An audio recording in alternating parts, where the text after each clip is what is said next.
যুক্তরাষ্ট্রের প্রযুক্তি খাতে ব্যয় কমানোর লক্ষ্যে বিভিন্ন প্রতিষ্ঠান বড় পরিসরে কর্মী ছাঁটাইয়ের পথে হাঁটছে। এই পরিস্থিতিতে সবচেয়ে বেশি চাপে পড়েছেন H-1B ভিসায় কর্মরত ভারতীয় পেশাজীবীরা। চাকরি হারানোর কারণে অনেকেই এখন ভবিষ্যৎ নিয়ে অনিশ্চয়তায়।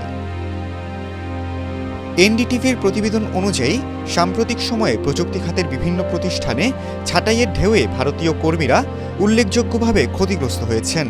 বিশেষ করে H-1B ভিসাধারীদের জন্য পরিস্থিতি আরও কঠিন হয়ে উঠেছে। কারণ যুক্তরাষ্ট্রের ভিসা নীতিমালা অনুযায়ী চাকরি হারানোর পর নির্দিষ্ট সময়ের মধ্যে নতুন চাকরি খুঁজে নিতে হয়, অন্যথায় ছাড়তে হতে পারে দেশ।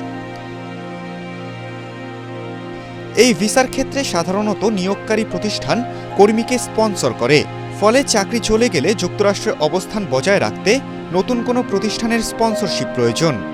তবে বর্তমান পরিস্থিতিতে নতুন চাকরি পাওয়া আগের তুলনায় অনেক বেশি কঠিন। প্রযুক্তি খাতের অনেক প্রতিষ্ঠান এখন কৃত্রিম বুদ্ধিমত্তা ভিত্তিক কার্যক্রমে বেশি গুরুত্ব দেওয়ায় কর্মী চাহিদায় পরিবর্তন আসছে। সেই সাথে ঝুঁকির মুখে পড়ছে অনেকের চাকরি।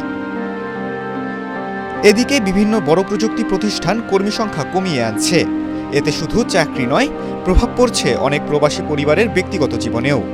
যুক্তরাষ্ট্রে বসবাসরত অনেক ভারতীয় সেখানে পরিবার করেছেন, সন্তানদের পড়াশোনা করাচ্ছেন এবং দীর্ঘমেয়াদী পরিকল্পনা নিয়ে জীবন সাজিয়েছেন। চাকরি হারানোর কারণে এখন সেই স্থিতিশীলতা নিয়ে উদ্বেগ তৈরি হয়েছে।